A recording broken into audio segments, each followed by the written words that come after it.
All right, we're live. Hey, it's Jason from Island Empire here. Happy 73rd Independence Day to Sri Lankan folk near and far.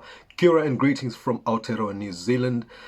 The last 73 years, from 4th of February 1948 to 4th of February 2021, today, deserves a future episode of the Island Empire on its own because of the significance of the events that happened since 1948. Since the Dominion of Ceylon was declared, the Constitution was brought into being, and also the different works from different groups from both Sinhalese and the Tamil sides, just like the very influential Jaffna Youth Council, and also the formation of the Sama Samaja Party, and how these different movements, and also Anagarika Dharmapala and the temperance anti-alcohol movement, how these different groups and resurgence of the Buddhist cultural movement as well collaborated to gain the result of the 4th of February 1948. My attempt with the episode 9 here is to pick up the thread from where we left off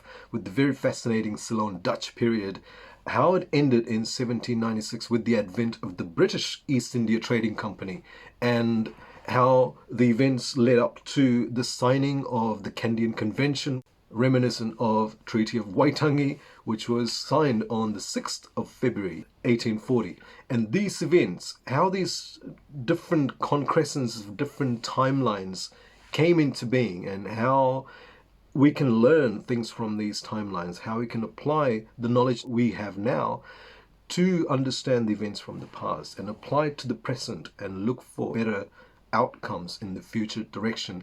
And that is how Island Empire works. Happy 73rd Independence Day, Sri Lankan folk everywhere. Let's go get it.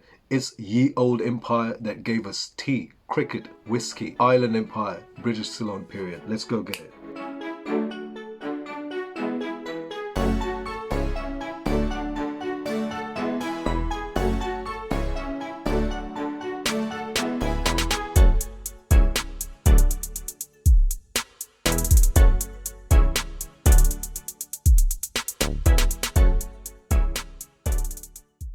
Audio on, and I got some Sri Lankan tea. British Ceylon period from 1796 to 1948.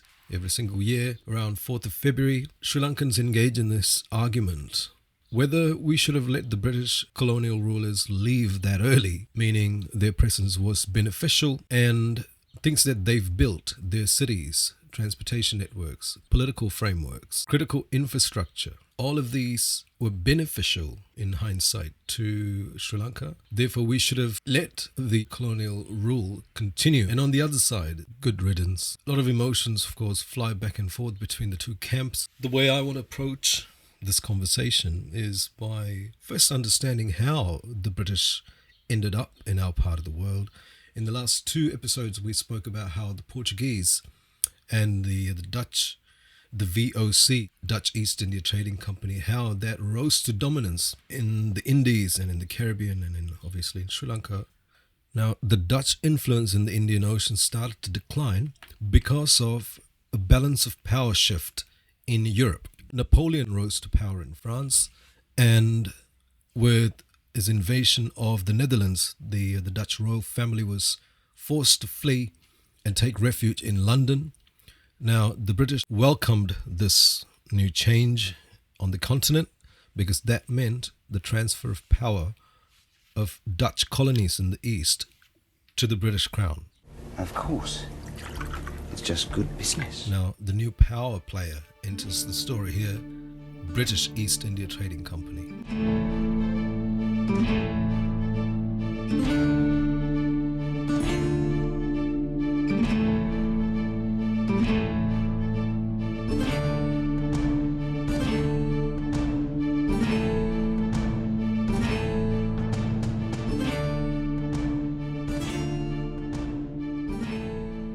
In the early 1600s, James Lancaster leads one of the first voyages to India. East India Trading Company strikes up an alliance with the then Mughal Emperor Jahangir. This alliance gave the British a foothold in crucial ports like Calcutta, Bombay, and Chennai in the south, which led to the British Raj era and the entire partition story of India and Pakistan many years later, gave the British East India Trading Company and the Crown an opportunity to step into Ceylon and the Dutch territories in Ceylon, now under British command.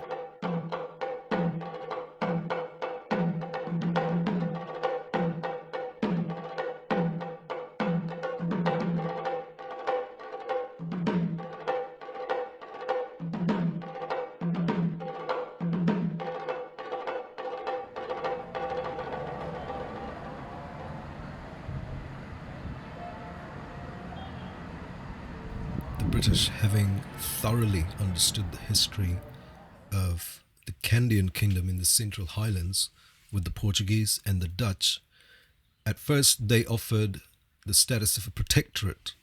Kandians, now familiar with the Portuguese and the Dutch experience trading ginger for chilies, refused. This led to the Kandian Wars, open conflict between the British and the Kandian kingdom, which was turned around at its height by the following incident. The King Sri Vikram Rajasinghe of Kandy, the last king of the Kandian kingdom, was of South Indian origin. He had many enemies among the very influential and powerful chieftains of the Kandian Central Highlands, and the British were already forming connections with some of these chieftains, secretly conspiring to end Sri Vikram Rajasinghe's reign.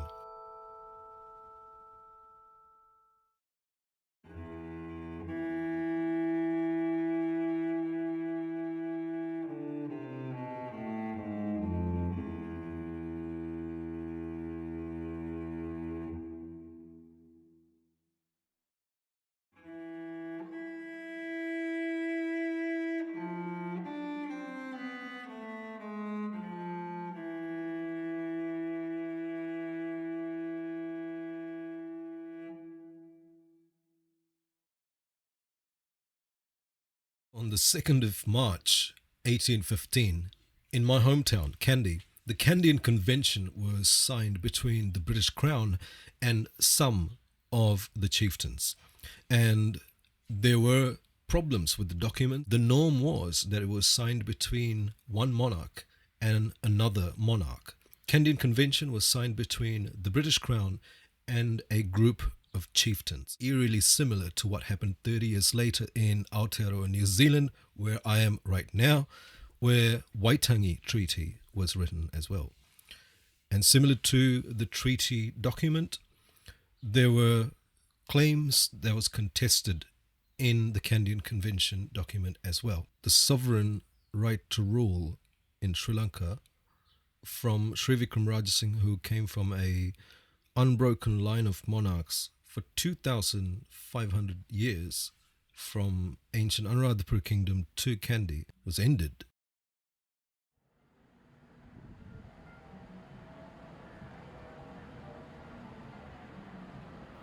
Open conflict with the Kandian kingdom and the local knowledge of geography was very, very useful for the British. The region's potential for cash crops, the Central Highlands, Kandy upwards, which is known for its mild climate, fertile soil, and abundance of water, and kind of like very British countryside type of feel. So in 1867, James Taylor opened the first tea estate in Lulkandra Estate, not too far from where me and my family used to live when we were in Sri Lanka. Over the next 200 years, Ceylon tea became this global brand, synonymous with high quality as the finest tea. And tea became this integral part of British culture and ours. Today, nearly 12% of world's tea production comes from Sri Lanka, from these estates in central Sri Lanka. And the plantation economy transformed Ceylon in so many different ways. And many of these changes were to create a lasting legacy. Having said that, I believe that the British explored, perhaps unintentionally, something far more valuable than tea in the northern jungles of Ceylon. And I'm going to talk about what they discovered very, very soon.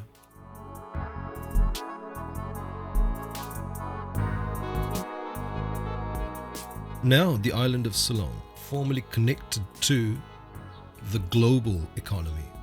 In other words, globalization arrived on the island of Ceylon during British Ceylon period. Soon the empire spread to the colony. Railways, ports, postal services, parliaments, courts, bungalows, country houses, cricket, rugby, prep schools, Anglican Christianity. All of these things now became a part of what it is to grow up in Sri Lanka.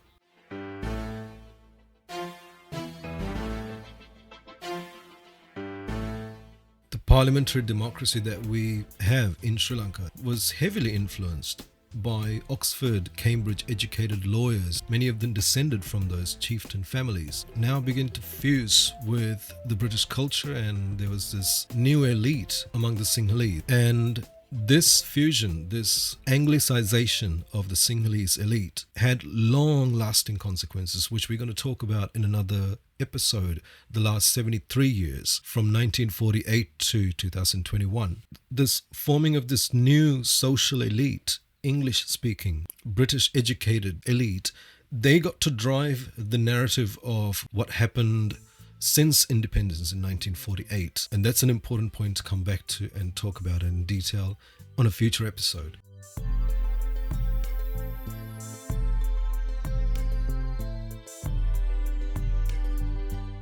Our cities, Colombo, Kandy, Galle, Jaffna, Hambantota, all of these major cities, the modern cities where most of Sri Lankans live, our transportation networks, the beautiful train ride from Colombo to Kandy and Norelia, it's one of the best experiences in the world. If you haven't done this, when it's possible, please do it. You literally begin to smell cinnamon and spices in the air when you actually just take this train ride from Colombo to Kandy. Our education system, our legal system, all of these we inherited from the British Empire, and all of these systems were designed, obviously, to serve the British Empire. In retrospect, yes, we definitely benefited from all of that. Of course we did. Sri Lanka, the modern state of Sri Lanka, gained a place in the global economy through the British Empire. The point remains that all of these were built and designed to serve the British Empire, not Ceylon or Sri Lanka as we became later on.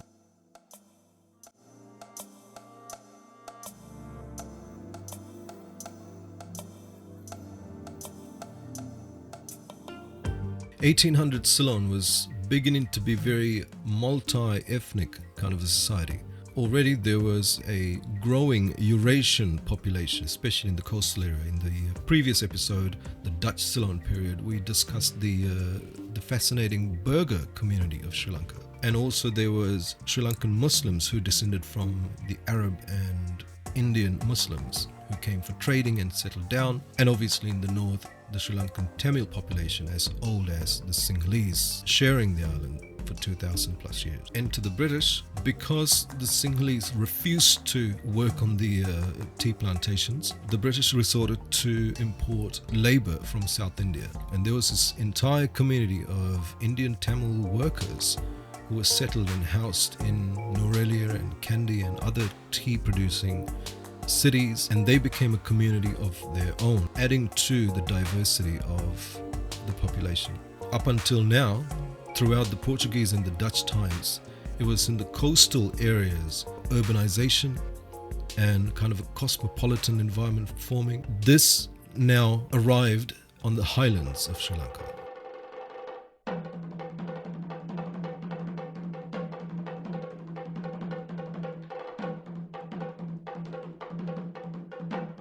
Very soon after the Kandian Convention was signed, some of the Highland Sinhalese decided to rebel against the colonial rule. The Uva Rebellion in 1818 was an example of one of those rebellions that was crushed brutally, of course. The Sinhalese refusal to work in the tea estates, and in 1910, the riots between the Sinhalese and the Muslims. Because of these episodes and how these events were handled by the colonial rulers, the Sinhalese became increasingly suspicious and resentful towards the colonial rule. This time also saw kind of a distancing between the various ethnic communities. The divide and conquer rule obviously applied to keep a society like the medieval Sinhalese, who were very similar to the medieval Europe, with these Highland clans, very similar to Scottish Highlands, and a long-standing ancient monarchy. The way to deal with this kind of a society, not necessarily through just military might and crushing them, but also to culturally neutralize them, to instill the values of the empire, to create consent and loyalty. Many of these former warlord clans served in the military. Sri Lanka, or Ceylon back then, was invariably tied to the destinies and the struggles of the empire, just like New Zealand, Aotearoa, was tied to Gallipoli and North Africa and places like this.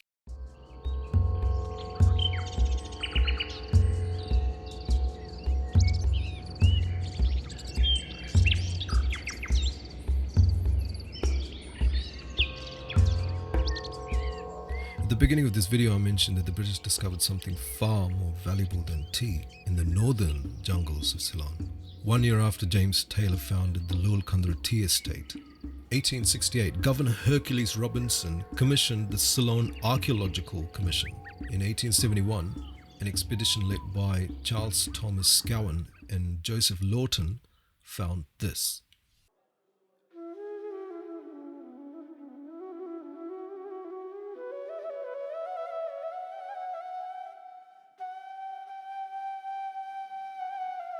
Ancient ruins, cities, temples, water gardens, multi-story buildings, carved in solid granite, sophisticated high culture, covered by the jungle, forgotten from memory, a civilization-level project that was able to command a very large labor force. Then they found the irrigation tanks, silent memories from a forgotten, advanced culture.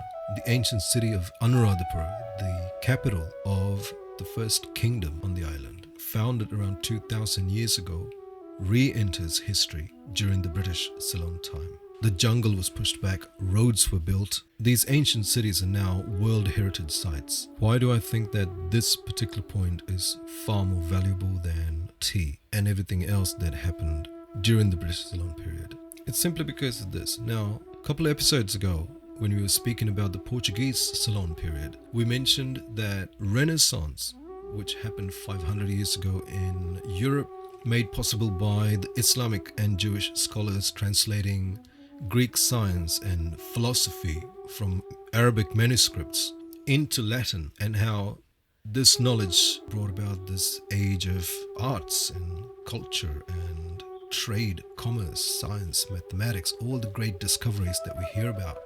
Leonardo da Vinci comes from this era of Renaissance. Renaissance happened when the Europeans discovered, stumbled upon a forgotten memory from their past, which was the highly advanced cultures of the southern Mediterranean, Greece and Rome later on. Digging back this memory of a former golden age launched the Europeans to everywhere else. It started migrations. It started creating what we now know to be the global political economy. It also launched negative forces like imperialism, colonialism, and the shock and the trauma of colonialism in Ceylon. I think there is a need to understand that we need to go back to the traumatic experience and see how we can separate the event from the emotion and find ways to come back with a more positive, empowering narrative. So this is kind of like the shtick of the Island Empire. Now, there were complex issues involved with this whole experience. Sri Vikram Rajasinghe was not a very popular king. He had many enemies, and this situation was easy to exploit by the British, and which they did. The railroads, highways, ports, political and economic systems, legal traditions, customs, including cricket, rugby, and unfortunately the Civil War as well.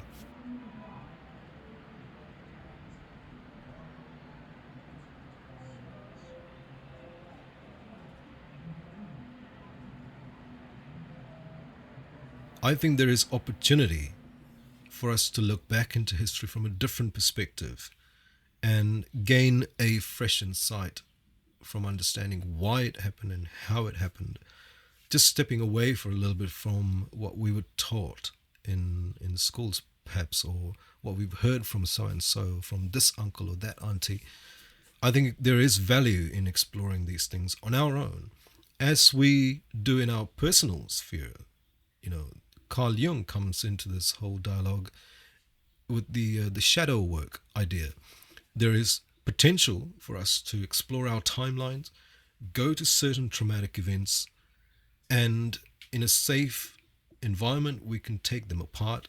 We can understand the emotion, we can understand the event, can separate the two and gain an empowering, cathartic experience. And I believe this is possible with our history as well. No doubt the colonial experience was traumatic. It was negative. One group of people dominating another group of people by means of military and political power is morally wrong. This is clear. But what I'm saying is this. It's like Marcus Aurelius would say, delay the emotional response. Look at the situation from an objective manner. To be reminded that I come from a culture that traded with Egyptians, Abyssinians, Greeks, Romans, Persians, Arabs, Chinese 2,000 years ago, and our cities were as massive and advanced as any other culture on the planet during that day. The Great Pyramid is 139 meters high. The Jetvanarama Stupa, which was constructed by King Mahasen 250 AD, it's 122 meters. Trading ports like Mahatirtha, which is nowadays called Mannar, they discovered Roman grape seeds in Mannar. Wine would have produced in Sri Lanka. To be reminded of this cosmopolitan, sophisticated, secular, inclusive culture where Buddhism and Hinduism and other religions, even Christianity, thrived on the island, an advanced maritime culture which traded as far as Greece and Egypt. To be reminded of our potential, master and harmonize the elements on the island, I think that's way more valuable than any cash crop.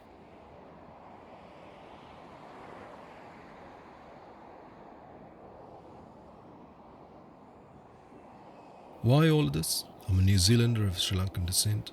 I live in Auckland, New Zealand. What do I know about these things? And I'm speaking English. Why does it even matter? Why would I even do this? Well, there's a sense of urgency involved here. It's a new age. World changed last year. And this new era is going to be dominated by an old empire. Not from the West, but this time from the East.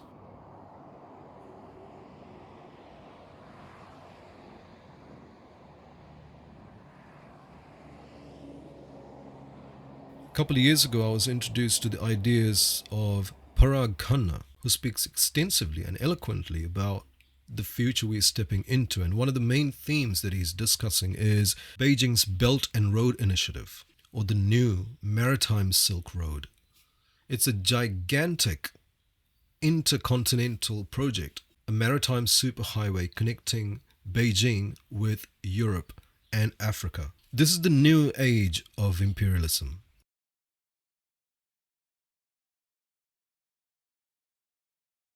Earlier we said how in the 1600s there was a shift in the balance of power in Europe, and how that event launched the British Empire into the Indies and the Caribbean and everywhere else after that.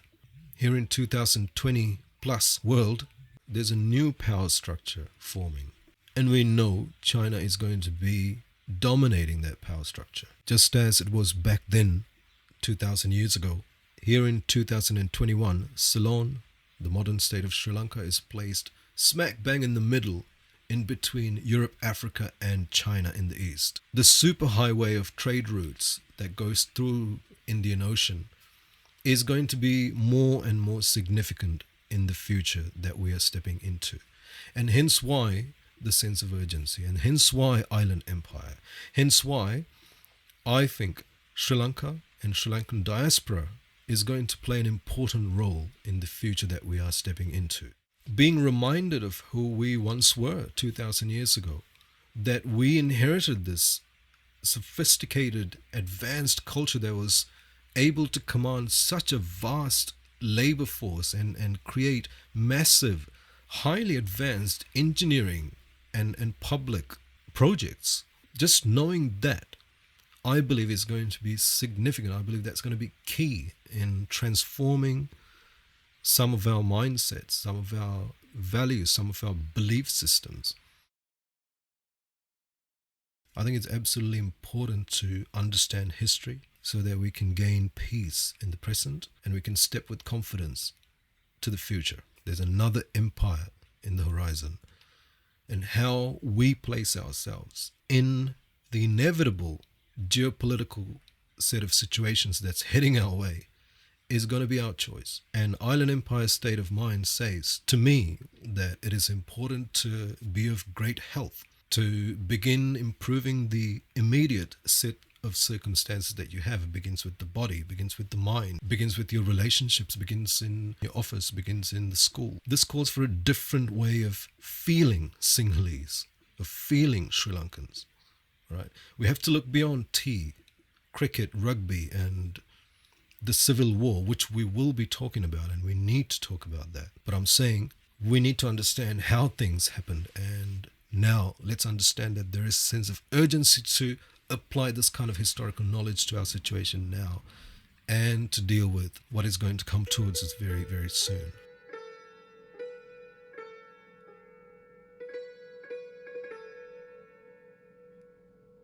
There's a beautiful Persian story, The Three Princes of Serendip.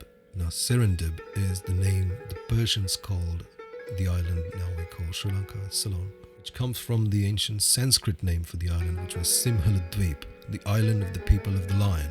And this is where we get the English expression serendipity, or a fortunate set of circumstances. When the Portuguese sea captain Dom Lourenço de Almeida was accidentally blown off course and landed in Ceylon, perhaps that was serendipity.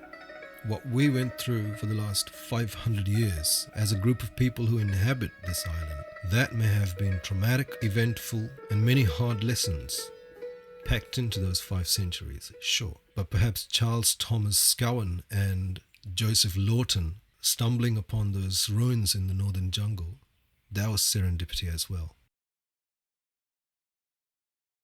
Having survived 2020, here on the other side of it, with an emerging new set of circumstances upon us, the reminder that we're capable of so much more. There is tremendous potential to be explored. Stepping back into a more cosmopolitan, maritime, trade-driven, island empire-like state. This is serendipity as well. And that's Island Empire.